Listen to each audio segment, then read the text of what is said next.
All right. Yes, we are here. Good afternoon. Welcome back for another wonderful edition of The Single Life. Monday, as always, I appreciate everybody for tuning in. I appreciate you guys for locking in. And I appreciate you guys for truly inviting me in your space every Monday, right? It's such a great honor, and I mean that respectfully and humbly. It's such a great honor to be able to come into your car, your phone at work, your laptop, wherever you are. I truly appreciate the opportunity to get with you and do this every Monday, right? Every beautiful Monday. So without further ado, man, let's dive into it. Like I said, this is the single life. Um, Somebody asked me just in random conversation, and I was talking about the podcast, and I was asked, well, what's brought on this single life? Why do you do this single life? Because we need we are in this space of where there's guidance that's needed specifically for those that are single, right? And I'm not the main authority, but I mean I'm in it with you guys, right? I'm in it.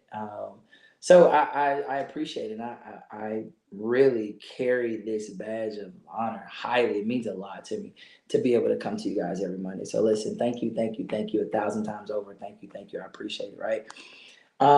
Let's get right into it though, because I got some stuff I really want to cover today. All right. So in the single life, we have been speaking on the value of preparation, right? The value of preparation. And I for today's topic, I actually put the value of preparation, dot, dot, dot, or lack thereof, right? Because you're either prepared or you're not. And those who don't understand the value of preparation, they choose not to prepare. They just say, all right, I'll get to it when I get to it. I'm going to get it. I'll kill it. I've done well in the past, or I think I know how to do this. I don't have to prepare. I got it. Right. I'll give you a prime example. Jordan's school had open house last Tuesday, and one of her teachers, they were, she was discussing kind of how she does testing and whatever. And she said, and on test days, I usually have early morning study sessions, for students who want to come and, we go over things, yada, yada, yada.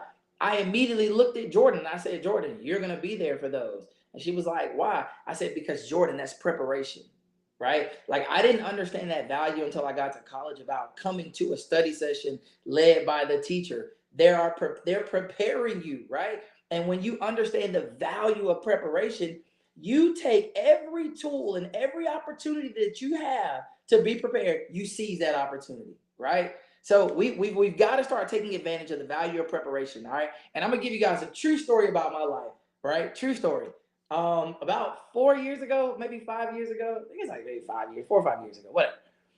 I decided I wanted to run a triathlon. I wanted to do a triathlon, right?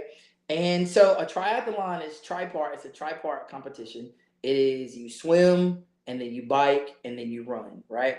And you swim 400 yards, which is 4 football fields, right? So you swim 400 yards and then you bike. I think it was like 9, 10 miles, something like that. And then you run 5 miles, something like that, right? Something in those numbers. I do know the swimming for a fact was 400 yards, right? So to the point. So I said, okay, I'm strong in all three of those parts. In my mind, I'm a great swimmer, right? I'm good on a bike. I had been out biking. I used to ride with a group, and it was nothing for us to do 20, 30, 40 miles on a Sunday afternoon or a Saturday afternoon on the road bikes. So that biking was nothing. Running, I've always been a runner. So again, there was nothing there. If you ask me going into it, like one area that I felt the least amount of confidence in, it was probably swimming. And I can swim very well, like in the pool at the house or at the beach. I could swim very well. But for this competition, I've never swam 400 yards straight in my life. I've never swam 400 yards straight in my life. And the reason why I say 400 yards straight is because you're in a lake, right? You're in a lake. Now, if I'm being honest, I trained, but I trained in a pool. I never went to the lake and swam. I trained in a pool. Well, one thing about training in a pool is that whenever I got tired, I could stand up. Now, I would swim laps, boom, felt like I was good. But again, when I got tired, I could stand up. Well, here's the thing about preparation, right? So I didn't truly prepare properly as it pertained to the triathlon and the swimming portion, swimming 400 yards.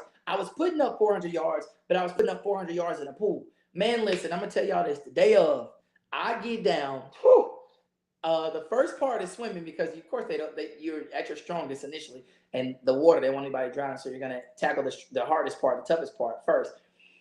So you're kind of feeding down into the lake like 2 by 2, right? And so as I'm getting closer to the lake, I start getting nervous, yo, because I'm like, yo, this is a long way. Like to swim 400 yards, it's a long way to swim. So I get down there in the water, man, and I start swimming. And if my best friend is on, she's gonna remember this because she was over there crying. Listen, I was swimming and I started out good. Boom, I'm swimming. Well, then I got tired. Well, in the pool, what can I do? Stand up. So in my mind, I say, all right, cool. Let me just go down and let me see how deep the bottom of this is, right? So like I went down to a point where I was no longer comfortable. And I was like, okay, ain't no touching the bottom and popping back up, right? So I'm swimming. And so they had people out there on these little kayaks or whatever, right? So man, I swam to a kayak and I'm like, yo, can I just hold on for a second and get a break? And she was like, yeah, okay, that's fine. And I mean, it's a competition. People are like, they steadily swimming. Boom. Swimming. No, let me say this. Nobody else out there needed a break other than me. Nobody needed a break other than me. So I swam from that kayak to another kayak. And from that kayak to another kayak. Why? Because I did not properly prepare for what I was going into. When I got on the bike, fine. No stops. Made up a lot of ground. When it was time to run, no stops. Made up a lot of ground. But swimming, I did not properly prepare. So the outcome there wasn't as successful as I desired. So in the single phase, we've got to understand preparation is everything. Preparation is everything because in this phase, you go from single phase to dating to engaged to marriage. Like those are the steps. So if I don't prepare properly in this phase, in this time, I can't possibly be in a position to be successful in the long run, right? So we've got to understand the value of preparation. Let's think about it, right? So the single life, as I noted, is the foundation. The single life is the foundation, and it's the platform. The single life is the foundation. It's the platform that the rest of our lives are built on. And we all know this. A solid foundation is required for any structure. For any structure of merit, a solid foundation is key. Where are you going if you do not have a solid foundation? If you build a house and there is no solid foundation, when trouble comes, that house will fall apart. Why? Because there's no solid foundation there. Having that solid foundation is key. The single life is the solid foundation for which the rest of your life is built on. Your marriage life is built on the foundation that you established in the single life. So it's important that we prepare properly in this phase. So let's think about it. I looked up a stat for you. All right. So marriages are failing in from my own thought process. They're failing because of issues that either were not discovered or addressed in the foundational stage. Marriages fail because either there's nothing new. The person didn't just become new. There were things that you missed in the foundation stage. There were things that you said, oh, that's not a big deal in the foundation stage. And then later on, you got tired of those things that you said they were not a big deal. But do you know the current divorce rate is 42%? The current divorce rate in the United States of America is 42%. Do you realize that is 8% away from 50%? Think about that. That we are this close to being 50-50 with everybody in the United States that gets married leading to a divorce. We're almost 50-50 in that. That's a problem. That's a problem. The goal is not to get married to get a divorce. That's not the goal. So that means we have to make sure that we do everything that we are supposed to do in the foundational stage to give us a much better success rate in the marriage phase. Okay. So you guys know this. Let's think about it like this. And I'm going to give you guys some scriptures in just a second. So let's think about it like this, all right? Anybody that's ever purchased a house before, you've done what's called a home inspection, right? A home inspection typically happens before you buy your house. And some may say, well, why do I have to pay this person to come do this home inspection, right? Like I walked through the house. It's fine. It looked good to me. Like I liked it, right? So why do I have to pay somebody to go and inspect a house that I already inspected myself? Because the home inspector is looking for things that you're not looking for. The home inspector is there to uncover things behind the walls that you can't see. The home inspector is there to expose issues that may not be an issue today, but it will be an issue in 4 or 5 months. And if you know anything about buying a house, the last thing you want to do is buy a house, get moved in, and then have a major issue. So the home inspector is there to protect you from that. The home inspector's whole job, when he sends you that report, that workup, is to expose things that you cannot see with your untrained eye. Let me help you understand. The entire time in this single phase, God is your inspector. He's inspecting your life. He's inspecting who you are, and he's showing you, exposing to you, these are areas that you have to work on. These are things that you have to fix. These are things that we have to perfect, because once we move into the marriage phase, these things that we need them to be in tip-top shape. So allow God to perform that inspection on you. And the Holy Spirit now speaks to you and reveals things of that report. Each day, step by step, he continues to show you, hey, you got to work on your mouth. You talking too much. You got to work on your mouth. Hey, you got to work on your patience. You got to work on being a patient person. You got to work on being a giver. It can't always be about you. It's got to be some give and take. See, we've got to put ourselves in a place where God can perform that home inspection and that we must work on. These are things that we must fix. These are things that we must deal with, because you got to think about it now. If you understand that the inspector is there to help you, you don't get mad when he shows you things that are wrong. You are excited because, sir, if you did not show me these things in error, if you did not show me these things that needed to be dealt with, if you did not show me these things later on, they would become my problem. And then you get in a place where you're like, well, God, how did I get here? Baby, you ignored the home inspection report. They sent you the report. They sent you the report. It's a 5-page report. It was a 12-page report. You ignored it and you kept pressing through. In the single life, we cannot ignore the home inspection. We have got to address those key points that God says, hey, I need you to work on those things. I need you to deal with those things. I need you to get to a place where your communication, I said this very early on. See, in the single phase, our job is to be in sync with God. Our hearing has to be keen to God's voice, because that's the time when we're not distracted. That's the time where we don't have somebody else's feelings to deal with. That's the time where we don't have those other obligations of a marriage pulling on us. You don't have those things in the single phase. So at that time, your job is to be in sync with God, so that our communication is it functions in such a clear way. God speaks, I hear. God speaks, I hear. In the single phase, don't ignore the home inspection report. Don't ignore it. Let's jump into some scripture really quick, all right? Let's look at Proverbs 15, 4 through 6, and I want the Amplified. Proverbs 15, 4 through 6, and I want the Amplified, all right? Proverbs 15, verses 4 through 6. A soothing tongue, speaking words that build up and encourage, is a tree of life. But a perversive tongue, speaking words that overwhelm and depress, crushes the spirit. So now let's pause right there. Let's look at it. We talk about it on this form. We talk about the importance of what we say. The word says a soothing tongue, speaking words that build up and encourage, is a tree of life. But a perversive tongue, speaking words that overwhelm and depress, crushes the spirit. You've got to watch and guard what you say. But that's not even where we're ending. Verse 5. A flippant, arrogant fool rejects his father's instruction and correction. But he who is willing to learn and regards and keeps in mind he who is willing to learn, regards and keeps in mind a reprimand acquires good sense. Verse 6. Great and priceless treasure is in the house of the consistently righteous one who seeks godly instruction and grows in wisdom. But trouble is in the income of the wicked one who rejects the laws of God. Now, let's go back to verse 5.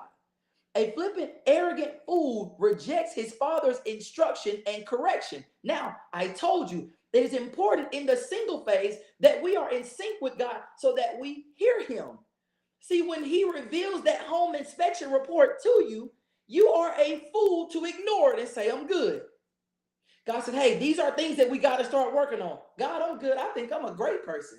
You are a great person, but there are things that you have to work on that will make you a phenomenal person, that will make you a much better person. So you cannot ignore the inspection. The word says, if you do, you are a fool. I have to admit, I was a fool for a long time. Why? Because my dad would give instruction and I would try to find a different way. He would say, hey, listen, when you do this, this is exactly how you're going to do it. His words precisely would be, do not pass go, do not collect $200. You do exactly what I'm telling you to do. Me to him, yes, sir. As soon as I get out, all right, now listen, I think I can. All right, I got this much time to do this. I can make this, and this happen before I get back to him. That was me being a fool because I got caught almost every doggone time. And the times I didn't get caught, he made up for them later on when he caught me on something else. I was being a fool. But I'm saying in this single phase, we have wasted enough time being foolish because God told us things to correct. And we wonder, why are we still in this phase? Because we are ignoring the inspection report. We are ignoring it. We're saying, God, I got it. Listen, I told you the divorce rate in the United States in 2024 is 42%. God says, listen, when you find that person, I don't want you to mess it up and I don't want you to end in divorce. I want you to be able to make that thing work. So in order for you to make it work, I need you to perfect you. You're never going to be perfect, but I need you to perfect you. I need you to work on the flaws. I need you to be okay in the single phase addressing those things. It's okay. That's what this space is for. That's what it's for. All right? But he who is willing to learn and regards and keeps in mind a reprimand acquires good sense. God says you acquire good sense when you listen to me and I tell you what's wrong and you go perfect it, you go work on it, you go address it. You are now acquiring good sense. Great and priceless treasure is in the house of the consistently righteous one who seeks godly instruction and grows in wisdom. But on the other side, but trouble is in the income of the wicked one who rejects the laws of God. You cannot ignore God and then wonder, well, God, why did you let me get in this situation? He didn't. You ignored him. He didn't. You ignored him. Guys, we have to open our ears to hear it. And that is why the single phase is so important, because this is your time to perfect being able to hear God. Because see, once I get into a relationship, once I get into a marriage, now there's a person that I'm living with that I have to hear, listen to, and deal with. And then I also have God that I need to submit to and hear and listen to. And there are times where if you are not in sync and you're not able to hear God, you will follow the person leading you in the wrong direction. I can't. Everybody makes mistakes. The ultimate corrector is God. So you have to be in a space that even in a mistake, I can hear God to move back on track in the right direction. You ain't like that. It's okay. I got you. Let's look at John 10:25 through 28. John 10:25 through 28. And I'm going to look up the TPT, all right? John 10:25 through 28. John 10:25 through 28. I don't know about you, but mine is in a lot of red, so we know exactly who's talking because there's a lot of red ink right here, all right? John 10:25 through 28, and I'm reading the Passion Translation. Jesus answered them, I have told you the truth already, and you did not believe me. The proof of who I am is revealed by all the miracles that I do in the name of my Father. Verse 26. Yet you stubbornly refuse to follow me because you are not my sheep. Pause. Now, I'm not in your living room, in your office, in your car, at your job. I'm not wherever you are. But raise your hand if you consider yourself a sheep of God. Raise your hand. That's me. That's me. I consider myself to be one of his sheep. Correct? That's me. Okay, so listen, go back to 26. Yet you stubbornly refuse to follow me because you are not my sheep. As I have told you before, my own sheep will hear my voice, and I know each one, and they will follow me. I give to them the gift of eternal life, and they will never be lost, and no one has the power to snatch them out of my hands. So now we're dealing with two ideas, two thought processes going on. You're either a sheep of Jesus or you're not. And if we consider ourselves to be sheep, that means we should be able to hear his voice and follow. That is why the single phase is so important, because you are working on your listening skills. That is a skill you should have learned in elementary school, in preschool. You learn how to listen and follow instruction. So Jesus says, my sheep will know my voice. They know how to hear me, and they will don't just hear me, but they also follow. Yes, Tiffany, and follow. That's the big emphasis, and follow. But what happens when you are not mature enough in your relationship with God and you hear his voice, but your husband is telling you to do something different? What do you do? Because your husband is human. He's going to make mistakes also, just like you will. That is why this phase is so important, because I got to be able to hear God clearly. I got to be able to hear him. And I have perfected not only hearing him, but being able to what? Follow him. See, you got to follow God when it's hard, because it's not always easy to follow. It's not always easy to follow. See, sometimes you follow and you don't want to, and you don't feel like it, but you still follow. You follow. Again, you follow. You hear his voice, you follow. Those things are perfected in the single phase and in the single life, because guess what? I don't have a husband or a wife in this phase pulling on me or pulling on you, telling me, well, I think you should do this. No, God told me to do this, and I'm going to move on what God said. I'm not going to move on anything else. I am sorry. I apologize if you do not like it, but I have got to move on what God said. See, that in this phase, I'm able to build strength. This is strength training right here. This is strength training in the single phase. You are preparing yourself so that when those trials and when those tribulations and when those tests and when those pop quizzes come in the next phase, oh, I've already mastered. I'm confident that I went to the study session. I went to the study session. All in my single phase, I was studying. I was preparing for this. Oh, I'm good. I'm ready. See, it's a different level of confidence that you approach a test with when you know the material. Yeah. When you know that you know the material. Oh, listen, let me tell y'all, because it was a difference between me in high school and me in college. Me in high school, I was just kind of in school, like doing enough to get by. Okay, cool. College, couple years in now, I flipped the switch and it was like, all right, we got to get serious. We got to pay attention. We got to focus. Man, I'm at the study sessions. Oh, this is what a study session is? Oh, I'm at the study session. Oh, you mean to tell me at the study session you just give us the test? Oh, yeah, I'm at every study session now. And see, when I was in high school, I used to get mad at the kids that would come in and they prepared for the test. They're like, all right, yeah, I'm ready. Let's go. Yeah, can we hurry up and get the test, please? I'm like, man, you don't shut up. Wait a minute. Let me get a few more minutes to study and look over these little notes and try to memorize these things. I wasn't prepared.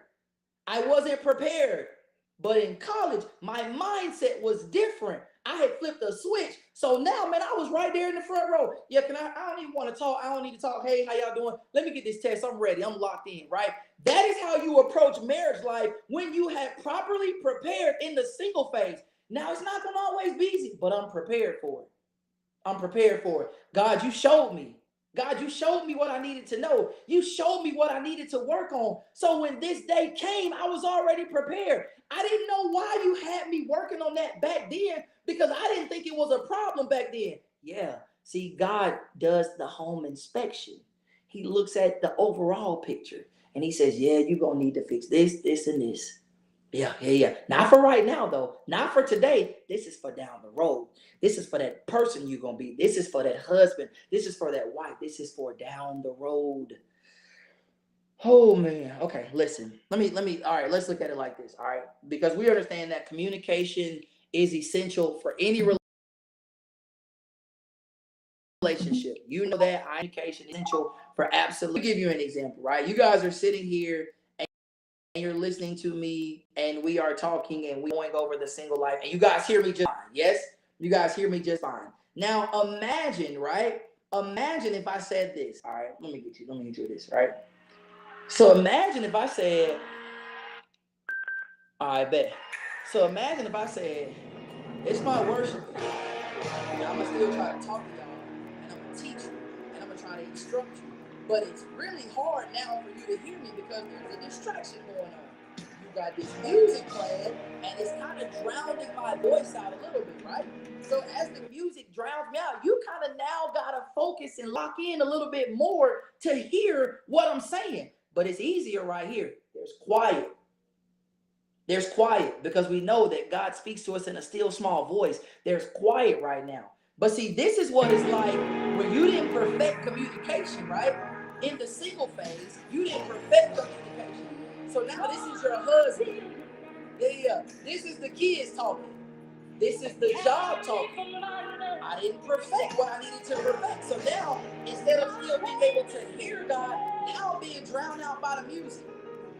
Now I'm over here like, all right, God talking, but I can't hear it because I'm here. See, that's why it's so important in this phase for us to look at the inspection report that God reveals to us, for us to look at the things that God shows us, for us to look at everything with an objective eye and say, God, if you're telling me to fix it, it's for a reason. So if you're telling me I need to spend more time with you, it's for a reason. If you're telling me to shore up my communication with you, it's for a reason, because there will come a point in time where it's harder for me to hear you because I got more things on my plate. But God, I already worked on that in the off season. Yeah. In strength training, I already prepared for that. So I know how to separate myself. See, just like I can pause this speaker and turn it off, I know how to separate myself from those things and still give you my time so that you and me are on one accord. And now I can hear you clearly. And if I didn't hear you on something, guess what I'm doing? Not moving. Oh, I didn't hear God yet. No. I can't move on that. I don't care how much pressure you put on me. I cannot move. I'm telling you, y'all, a lot of us want to rush out of the single phase. Don't rush the process. I had a guy ask me in the other gym, I kid y'all, I'm going to tell y'all exactly what he said. These are the type of conversations I get in the gym one time. So he says, this is literally last week. Guy walks up to me, he says, hey, George, what's up, man? I said, what's up, bro? Well, I pulled up. He was sitting in his car. He hangs out in his car for a little while before he comes in the gym. I don't know why or whatever. I just go straight in the gym. So he usually come in about 20 minutes, I'm sitting in the car, whatever. So he comes in the car. He comes to the gym, and he's like, hey, he said, listen, my wife told me that she isn't noticing any more, what'd he say? He said, my wife said she's not noticing any more growth or change on my body from working out. And I was like, okay, where are you going with this? And he said, so let me ask you this. He said, what's the quickest way I can grow my biceps? Now, anytime somebody asks me something in the gym and they lead with the word, the quickest, the quickest, 2 words, the quickest. When they say, what's the quickest? I already know you don't really have a true desire to get to the finish line because you know that this is a process and I can't rush the process. I can't try to hurry up and get through it. I've got to earn my stripes right here. I've got to earn my stripes right here. I've got to be strengthened and I've got to be built up right here. So what I'm saying to you is in the single phase, and I don't care how old you are in it or how young you are in it, don't rush the process because what's being created in you, what's being changed in you, what's being molded, made in you will help you in the long run. So don't rush it. Don't rush it. All right. Let's close with this right here. I'll close with this scripture. John 10:10. You all should know this because we have said it over and over and over again. You have heard it in your life. John 10:10. I will read it to you. I'm going to read the Passion Translation. All right.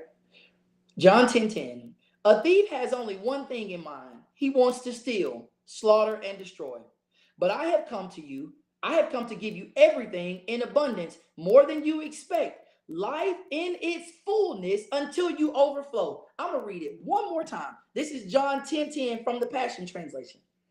A thief has only one thing in mind. He wants to steal, slaughter, and destroy. Now, pause. Does he tell you what the thief looks like? No. So see, if you are unable to hear because you have not perfected your communication with God, that person that you are dating may realistically be the enemy, and they are here to steal something from you. What are they stealing? Time. I don't know. Time. What are they stealing? Emotions, feelings. They are stealing something that you might not get back. See, we've all gone through bad breakups that have taken us down to the ground. That relationship almost destroyed you. What was that? That was a form of the enemy. I wasn't supposed to be there. And had I have perfected my communication, I would have heard God clearly when he said, that is not the one. And I would have been bold enough. And I would have had strength enough to say, I can't do this. No, this thing that took me down. We've all had those bad breakups. We've had them. See, you only think of steal, kill, and destroy, like in the words of death, but you know you can be destroyed emotionally. Your esteem, your self-esteem can be destroyed by the wrong person beating you down daily. That is destruction. That's not God. So if you are in that situation, you should be able to identify, this is not God. Because the word says that the thief comes to steal, kill, and destroy. But here's the B side of it. But I have come, Jesus, but I have come to give you everything in abundance, more than you expect. I want to live in that space of God giving giving me more than I expect. See, I expect here, and God said, yeah, that's cool. That's cool. But I'm giving from here. And I'm like, well, God, I'm here now. And God said, okay, cool, here. You have to think about that. You just think about it from this perspective. In order for God, and we know that God has never lied and never will tell a lie. So God says that he's here to give you, number one, everything in abundance. Number two, more than you expect. That means that as your expectations grow, he has to give you more. That's something right there. See, your expectations may grow and you can't outgrow where God is. So as you grow higher, God says, yeah, I'm giving you more than that. And as you grow higher than that, God says, I'm giving you more than that. And as you continue to grow, God says, you cannot outgrow me. I am here to continue to pour into you more than you would ever expect. What is the key to this? God, I'm here to listen. God, I'm here to listen. I'm not rushing this phase. I'm here to listen. I'm here to listen. I want to sit down and be able to receive in this phase. I'm not trying to blow through it. On the way to school this morning, Jordan tells me, she says, Dad, I got a long way to go with school. I said, Jordan, no, you don't. I said, baby, you're in the 8th grade right now. I said, when you finish this year, you got 4 years left of school. She was like, well, Dad, well, what about college? I said, that's one thing. I said, but once you check that box of high school, I said, you're going to finish one big phase of your life because you have been in school since kindergarten. So that's K through 12. You have now checked that box. I said, Jordan, those next 4 years are going to blow by you faster than you know. They're going to blow by you. And I'm saying this to you. Don't rush it. I said, enjoy it. Enjoy your 8th grade year. I said, next year, you're going to be a freshman. Enjoy your freshman year. Enjoy that time. I'm sharing that same thought process with you all. I don't care where you are in the single phase. Do not tell me age. I don't care because God knows how old you are. God knows. God knows exactly your age. And God knows how to make the next 10 years better than the previous 20 years. You're like, what was I doing in those? Because now you have elevated to the next space. But it comes from us being perfected and being developed in the single phase. Y'all know this.